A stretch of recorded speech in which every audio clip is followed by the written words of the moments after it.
Good morning students. बेटा आज की क्लास में जो हम करने वाले हैं वो deciding valency of elements. The topic is deciding valency of elements, यानी क्या चीज़ है जो एलिमेंट्स की वैलेंसी को डिसाइड करता है कि किस एलिमेंट की वैलेंसी क्या होगी। यस तो वैलेंसी को आपको पता है, वैलेंसी किसे कहते हैं। तो valency is the combining capacity of elements. Element की कंबाइनिंग कैपेसिटी को हम उनकी क्या कहते हैं, वैलेंसी कहते हैं।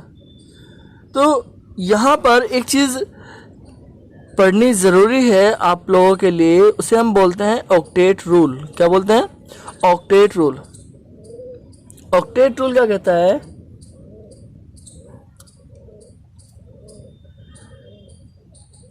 Every element has to tendency to complete its outermost shell with 8 electrons. Yes, यानी every element has to tendency to complete its outermost shell with 8 electrons. Octet rule ये कहता है। और ऑक्टेट रूल ये क्यों कहता है? ड्यू टू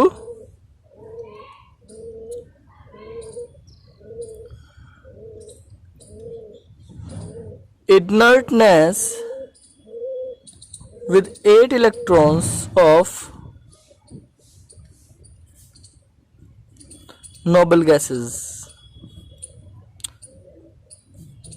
नोबल गैसेस की इनर्टनेस, उनकी अनरिएक्टिविटी। नोबल गैस जो होती हैं अनरिएक्टिव होती हैं बिकॉज उनके आउटर मोस्ट में 8 इलेक्ट्रॉन होता है। फॉर एग्जांपल अगर मैं बात करता हूँ कौन कौन सी, पहली बात तो नोबल गैस कौन कौन सी होती हैं। नोबल गैस होती हैं हीलियम, नियॉन, हीलियम, नियॉन,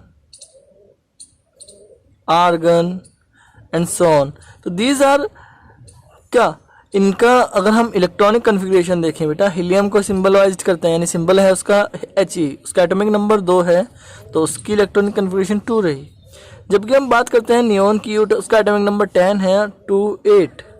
और अगर हम आर्गन के बारे में बात करते हैं उसका सिंबल है Ar और एटॉमिक नंबर है 18, इलेक्ट्रॉनिक कन्फिग्रेशन 2 8 8। अगर आप देखोगे इन दोनों के, हीलियम को छोड़ दें तो इन दोनों के आउटर मोस्ट में 8 इलेक्ट्रॉन है। तो ये माना गया है कि जिस भी एटम के एलिमेंट के आउटर मोस्ट में 8 इलेक्ट्रॉन होंगे वो इनर्ट होगा, अनरिएक्टिव होगा, केमिकल रिएक्शन में पार्ट नहीं करेगा। और इसी चीज़ को देखते हुए ऑक्टेट रूल बनाया गया है कि ऑक्टेट रूल क्या है कि every element has to tendency to complete its outermost shell with 8 electrons due to inertness with 8 electrons of noble gas. Noble gas की इनर्टनेस की वजह से।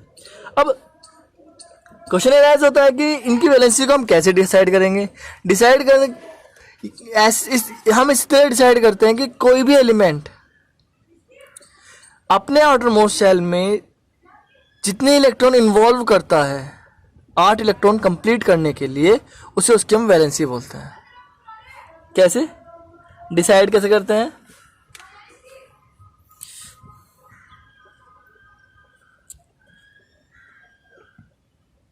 Valency of an element can be number of electrons involved in chemical reaction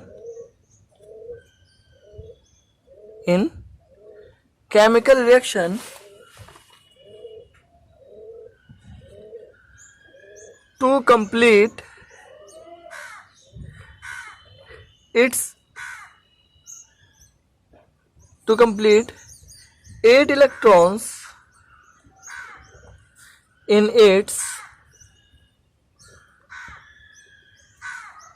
outermost shell। समझ में आई बात आपको? मैं क्या कह रहा हूं, क्या कहा जा रहा है कि वैलेंसी किसी भी एलिमेंट की वो भी हो सकती है कि जो जितने भी इलेक्ट्रॉन अपने आउटर मोस्ट शेल में 8 इलेक्ट्रॉन पूरे करने के लिए इन्वॉल्व करता है, वो उसके वैलेंसी कह सकते हैं हम। समझ में आ रही बात? एग्जाम्पल ले लेते हैं हम। फॉर एग्जाम्पल हम बात कर रहे हैं सोडियम की। सोडियम का एटॉमिक नंबर 11 होता है बेटा।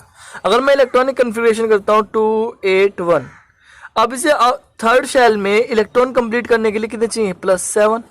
यस, लेकिन अगर ये इस इलेक्ट्रॉन को लॉस कर देता है, इस इलेक्ट्रॉन को लॉस कर देता है, तो सेकंड शेल में 8 इलेक्ट्रॉन ऑलरेडी हैं। तो इसका मतलब क्या है कि अगर सोडियम एक इलेक्ट्रॉन लॉस कर दे, 1 इलेक्ट्रॉन लॉस कर दे, तो इसमें एक इलेक्ट्रॉन की वजह से एक पॉजिटिव चार्ज हो जाएगा, एक नेगेटिव चार्ज गया तो एक पॉजिटिव चार्ज एक्स्ट्रा हो जाएगा। तो Na पॉजिटिव का जो इलेक्ट्रॉनिक कन्फिग्रेशन होगा वो 2 8 होगा, आउटर मोस्ट में 8 इलेक्ट्रॉन।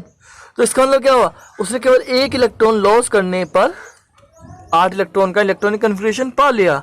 अब क्या हो रहा है कि उसकी वैलेंसी कितनी होगी? तो सोडियम की वैलेंसी हम कहेंगे कि 1। सोडियम की वैलेंसी कितनी हुई? 1 हुई। कितनी हुई? 1। चलिए कोई और एग्जांपल ले लेते हैं। फॉर एग्जांपल अगर हम बात कर लेते हैं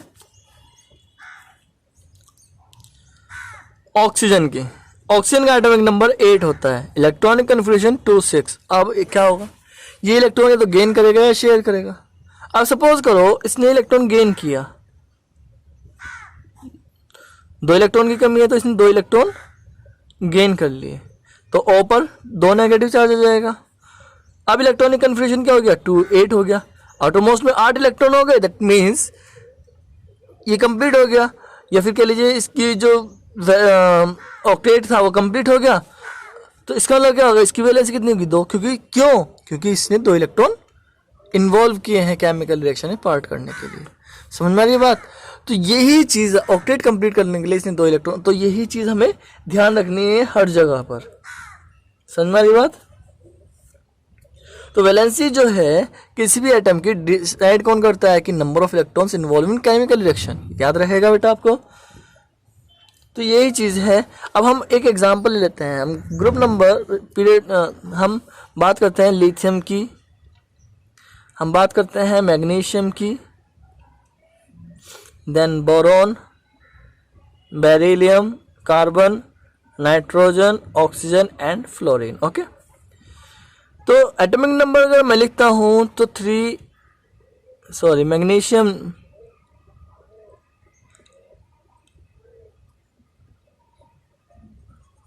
लिथियम, बेरिलियम का एटॉमिक नंबर 4, बोरॉन का 5, कार्बन का 6, नाइट्रोजन का 7 8 9। ये होता है इलेक्ट्रॉनिक एटॉमिक नंबर। अगर मैं इनका इलेक्ट्रॉनिक कन्फिग्रेशन करता हूँ बेटा, अगर मैं इनका इलेक्ट्रॉनिक कन्फिग्रेशन करता हूँ तो लिथियम का होता है 2 1, बेरिलियम का होता है 2 2, बोरॉन का होता है 2 3, कार्बन का होता है 2 4, नाइट्रोजन का होता है 2 5, ऑक्सीजन का होता है 2 6, फ्लोरीन का होता है 2 7। तो अगर आप देख रहे हो इनकी सबकी जो वैलेंस शेल है वो सेकंड है। कौन सी है? वैलेंस शेल जो है इन सब के लिए वो है सेकंड, यानी आउटरमोस्ट शेल के कौन सी है? सेकंड है, वैलेंस शेल सेकंड है। तो इनमें वैलेंस इलेक्ट्रॉन लिथियम में 1 है, बेरिलियम में 2 है, बोरॉन में 3 है, कार्बन में 4 है, नाइट्रोजन में 5 है, ऑक्सीजन में 6 है, फ्लोरीन में 7 है। यस, तो ये इनके क्या है? वैलेंस इलेक्ट्रॉन है। तो यही चीज़ बेटा आपको ध्यान रखनी है। समझ में आ रही बात आपको? यही चीज़ आपको ध्यान में रखनी है। अब हम बात करते हैं कि भाई इनकी वैलेंसी को हम कैसे डिसाइड करेंगे। तो वैलेंसी को डिसाइड करने के लिए इन पे डिपेंड करना होगा। सबको आउटर मोस्ट में 8 इलेक्ट्रॉन करने हैं, या तो वो लॉस करके करेंगे, या गेन करके करेंगे, या शेयर करके करेंगे। यस, कैसे करते हैं? बाय लॉजिंग, बाय गेनिंग, या फिर बाय शेयरिंग। यस, तो ये 3 तरीके हैं किसी भी एटम के पास, कि वो एलिमेंट के पास, कि वो इन आउटर मोस्ट में 8 इलेक्ट्रॉन कंप्लीट ऑक्टेट कंप्लीट कर सकते हैं। तो बेटा ऑक्टेट कंप्लीट करने के लिए अगर हम देखते हैं इनका, तो जैसे कि लिथियम में सिर्फ 7 चाहिए, 7 इलेक्ट्रॉन तो कोई देगा नहीं, तो ये 1 इलेक्ट्रॉन लॉस कर सकता है। तो 1 इलेक्ट्रॉन लॉस करेगा तो इसकी वैलेंसी कितनी हुई? 1। यस, तो लिथियम की वैलेंसी कितनी? 1। क्यों? क्योंकि वो 1 इलेक्ट्रॉन लॉस कर सकता है। ठीक है। बेरिलियम को इसमें 8 इलेक्ट्रॉन करने के लिए 6 चाहिए, 6 इलेक्ट्रॉन कोई देगा नहीं, तो क्या होगा? ये 2 इलेक्ट्रॉन लॉस कर सकता है। 2 इलेक्ट्रॉन लॉस करेगा तो इसका मतलब बेरिलियम की क्या हुई? वैलेंसी 2। ऐसे ही बोरॉन भी 3 इलेक्ट्रॉन लॉस कर सकता है, क्योंकि इसे 5 की नीड है, 5 की नीड है, लेकिन 5 मिलेंगे नहीं तो 3 लॉस कर सकता है। तो बोरॉन की क्या हुई 3। कार्बन के बारे में बात करते हैं, 4 की नीड है, 4 इसके पास है, तो 4 ये इलेक्ट्रॉन शेयर कर लेता है। क्या कर लेता है? शेयर कर लेता है। क्या कर लेता है? शेयर। तो कार्बन की वैलेंसी कितनी हुई? 4।